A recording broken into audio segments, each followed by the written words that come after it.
Hey guys, Political Junkie 2414 here, and welcome back to another video.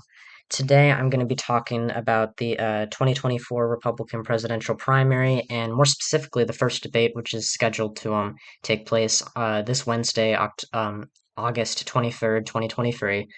And I'm going to be talking about the recent development that came out today that Donald Trump, the former president who's leading the polls, leading the Republican field by a wide margin, has decided to skip the debate and is instead going to be doing a one-on-one interview with Tucker Carlson to substitute for it. So my apologies for not, making a lot of videos on the primary. I've meant to. I've just kind of had, other things on other topics that I wanted to go over first. But now that we're just days away from the first primary debate, I think that it is an appropriate time to start giving this race some more attention. So what is exactly does this mean? So if you haven't been paying attention, over the last couple of months to the Republican primary, Donald Trump has really been in the driver's seat since April. I mean, even before that, but especially towards mid-April was when he really surged. And there's very much opposition to Trump. When you look at the position he's at, 54% is not necessarily the best place that you could be. But when you have so many other candidates running in the race, um, like Ron DeSantis, Chris Christie, Mike Pence, Vivek Ramaswamy, Nikki Haley, Tim Scott, etc. When all of that support splinters, it really leaves you in a good position because you have a strong base of support, a majority that he has kept pretty much since April. While other candidates can't, the non-Trump vote can't coalesce. Ron DeSantis, for the longest time, was believed by many, including yours truly, to be, the one who could take on Trump and who could win. And it looked like for a while he could back in, November of 2022 after a lot of Trump's endorsed candidates, fumbled the bag in the midterm races, and Ron DeSantis won by a very impressive margin in his governor's race down in the state of Florida. It looked like DeSantis, was really doing well and was, at times, at that point was neck and neck with Donald Trump. Back in February, he was at a very good point. Just the single digits behind Trump. But one of the things that I think has plagued Ron DeSantis, and I would say almost everybody agrees with me, is he took too long to announce. He did not announce until late May of 2023, and it was so obvious that it was going to run that it was very frustrating to a lot of his supporters, a lot of his donors, a lot of political pundits, because it was so obvious that he was going to enter into the race, and he waited way too long. And by that time, if you look at the day he announced, which I think was like May 24th, Trump had already reached that majority. DeSantis was just at 21%. And some people thought, well, maybe DeSantis's announcement will gain him some support. At that point, the race was getting more crowded.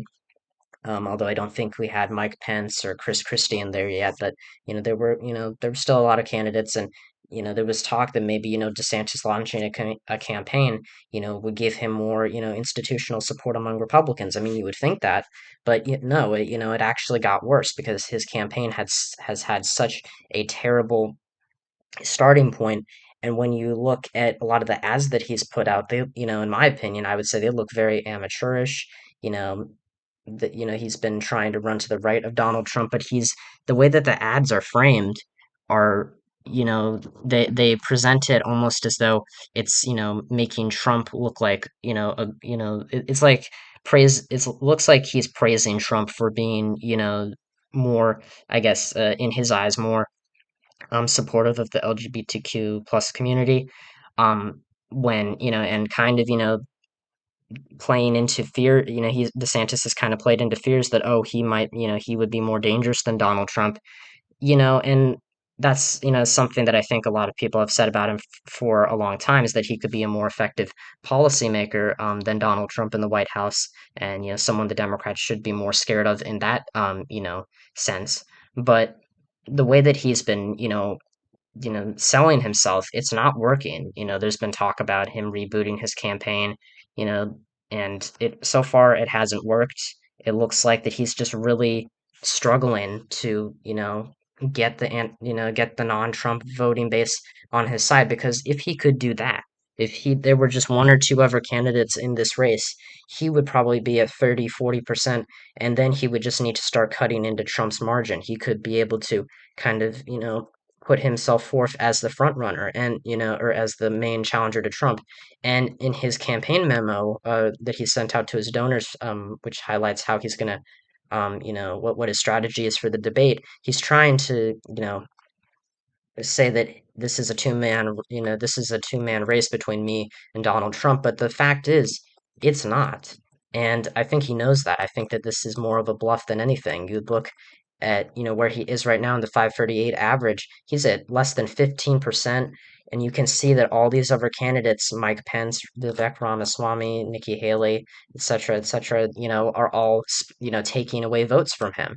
Now, I'm sure that there are some voters who would otherwise vote for Trump that are backing people like, say, Ramaswamy, Tim Scott, maybe Nikki Haley, and so on and so forth. But I would say, you know, either way, I think most of these voters would flock to DeSantis, and a lot of DeSantis's former supporters have indeed done, made it public that, hey, we do not want this guy. We are looking for an alternative because he's, clearly not, he doesn't know what he's doing. He does not know how to win, over the electorate.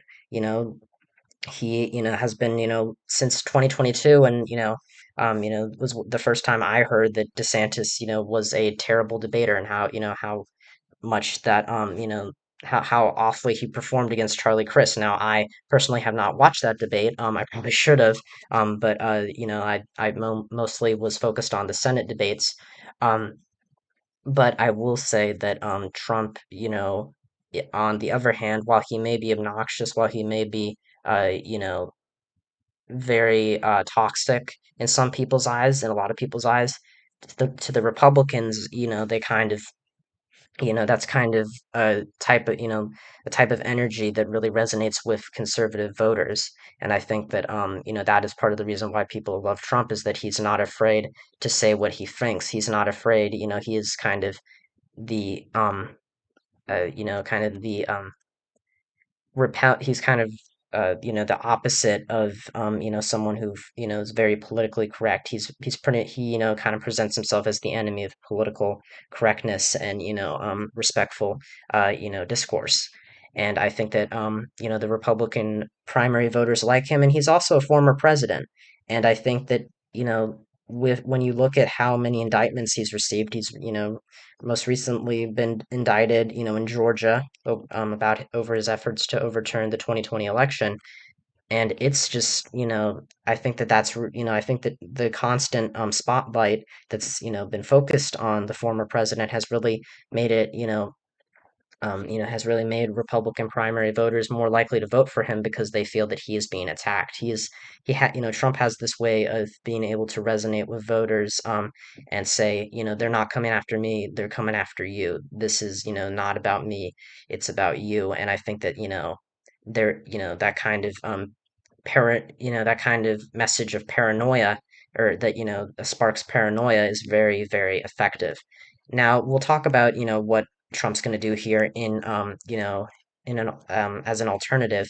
You know, Obviously Tucker Carlson has been has left, been gone from Fox News for a while now. I can't remember when in the year when this year he quit, or didn't quit. Well, he was fired after Fox News was settling the Dominion voting systems lawsuit. But either way, he's kind of gone off on his own, and Trump has been talking with Carlson, and seems more likely. He's been talking over the last couple. Has been talking to his closest associates and saying, I'm not going to attend this debate. I'm going to go, um, you know, do this thing with Tucker Carlson.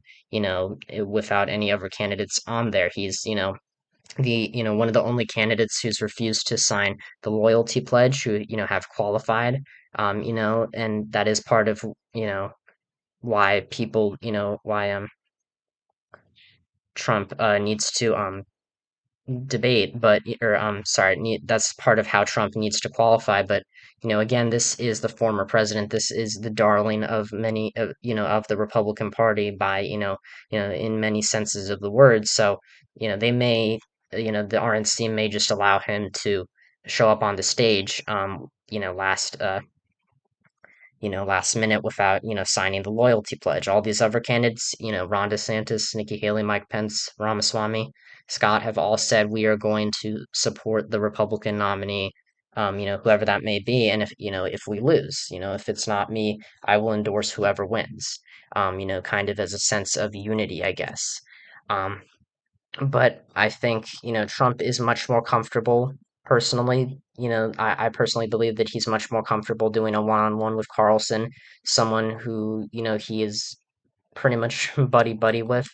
Um, and he would not be, forced to go up against other candidates, but, you know, that's kind of part of what you need to do when you're a presidential candidate. You need to, go after the voters. You need to present yourself.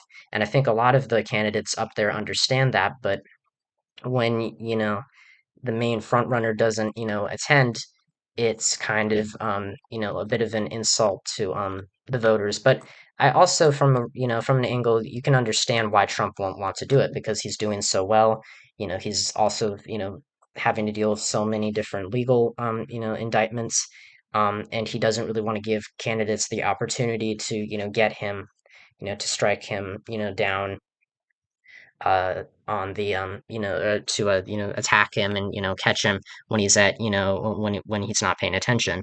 I think that that's something that he's very worried about, and so I think if he's kind of in this controlled environment with Carlson, it's going to be easier for him. However, this doesn't, I'm talking like this like Trump is actually not going, to debate 100%, but a lot of his advisors have continued to point out that there's a possibility that he does change his mind at the last minute and wants to attend a debate, which I think could happen. I'm not going to make a prediction about whether or not he's going to debate. I think, personally, from, an objective perspective, I think he should, as the front runner. I think that, there's only, I think his presence really, would really help him with Republican voters. I think that, frankly, they love him. And I think that his presence there would, kind of, show that he's kind of still in this race and kind of, he would be able to, defend himself against attacks by people like Chris Christie and Asa Hutchinson, and so on and so forth. Um, and so if he's not there, you know, he's not there to defend himself.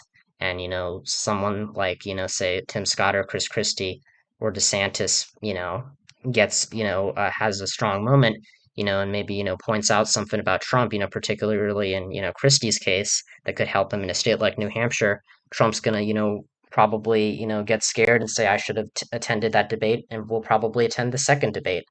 Um, but one thing I'll point out too is that Trump is in a better position than he was in 2016. In 2016, the polling was very accurate, and even when all of our candidates dropped out and it was the last primary, Trump only got 45% of the vote. And now that now he's polling well above 50, could potentially get even farther above that. And you know, I also I know I said previously that he has, there's potential for Republicans to take them on if the field against, the non-Trump vote consolidates. But at the same time, there are a lot of one-on-one polls that still show Trump ahead. And so, which makes sense. He's over 50% and he is in a very strong spot. So I guess I'm kind of rambling here. We'll talk more about DeSantis's memo and kind of, talk about how I think it being leaked will kind of, make maybe a problem for him.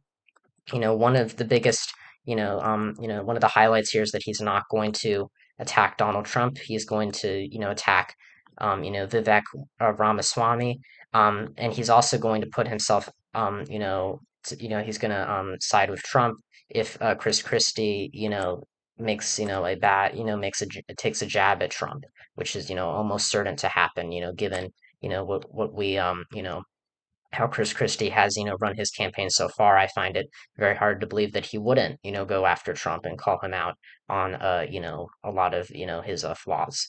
At least in my opinion, I'm trying to be as unbiased as possible here, but I think you guys know kind of how I lean. Although, my prediction, I try to make my predictions as unbiased as possible. Either way, though, DeSantis is, mainly trying to focus on, steering the topics away, steering the attention away from Trump and kind of pointing out his accomplishments, pointing out what he, pointing out Joe Biden's, what in his, opinion, his way to beat Joe Biden and kind of point out Biden's flaws and, promote himself. But that's the problem with a lot of these Republican candidates is that they're just not willing to go after Trump. Someone like Chris Christie, while, going after Trump may be kind of, a death wish, if you want to win over certain voters, it's at least, a way to elevate yourself and to gain traction. If you're kind of, just saying, oh, Trump is great, but, vote for me because this and this, it's kind of like you're giving fuel to the other candidate. And, it's not even, just if you say, it's not even if you say, that, Trump is, Trump should not be, indicted or should not be say receiving this much uh I'm trying to think here, but I guess what I was trying to say is even if Republicans don't necessarily defend Trump against his legal indictments and and don't necessarily call him out for his shortcomings, that's the silence still represents kind of a fear to take him on and an inability to kind of realize that you need to attack your opposition if you want to win. If this were, say, a Republican Senate primary and Trump had an endorsement, I can guarantee you that even, that person, even the Republican candidate who did not get Trump's endorsement would, still go after the opponent. We saw that with kind of David McCormick. He was praising Trump, he was very much aligning himself with the former president, but also going after Oz and kind of saying, hey, Trump, made a misinformed decision because of his advisors, not directly calling Trump out, but if this were anyone else besides Trump, the Republicans on this stage would be fine going after them. It's because of the influence he has in the party and that fear of going after him and losing, is going to cost them all. And why, is going to be the reason why I think Trump is going to remain in the driver's seat, and why these, not other candidates are kind of going to be battling for first or for second, third, fourth place is because they can't, drive anything, they can't take anything from Trump and they can't elevate themselves, and, above Trump. It is very, very difficult to do that, but you have to take a risk if you're going to run against Trump. If you're comparing this primary to 2016, or 2020, it's very much, in my opinion, I would say more, similar to 2016, but in that by that time, Trump was not necessarily the godfather of the GOP. He was still, an outsider, and candidates weren't afraid to take him on. But in this case, a lot of Republicans are taking Trump on, but are just not willing to put themselves forth and not willing to call out Trump and, try to take away support from him. Because you can only go so far, when you have a bunch of other, alternatives to Trump when you're not calling out, the front runner himself. So I guess that's what, that'll wrap up the video. That'll be, kind of where I'm willing to leave off for right now. The main points are Trump is, I think according to all of this news, I think Trump is going to skip the debate. I think that he thinks, it's going to be too, I think that he's, more comfortable taking, this interview with Tucker Carlson, for obvious reasons, because he won't have to face off against any other candidates and have to defend himself necessarily in, in, the way that he would at a debate. But I would not say that it is I would not say, I wouldn't rule out the possibility of him changing his mind and showing up on that debate stage. And if he doesn't, and another candidate like Chris Christie or Pence or DeSantis, you know, or anyone else, gains traction. And, I think that Trump will regret not showing up and will, decide to show up for the second debate, which is supposed to be in September. So, yeah, thank you guys for watching this video. Sorry if it was a little rambly. I just kind of wanted to put this out because I've got a bit of a busy weekend ahead of me.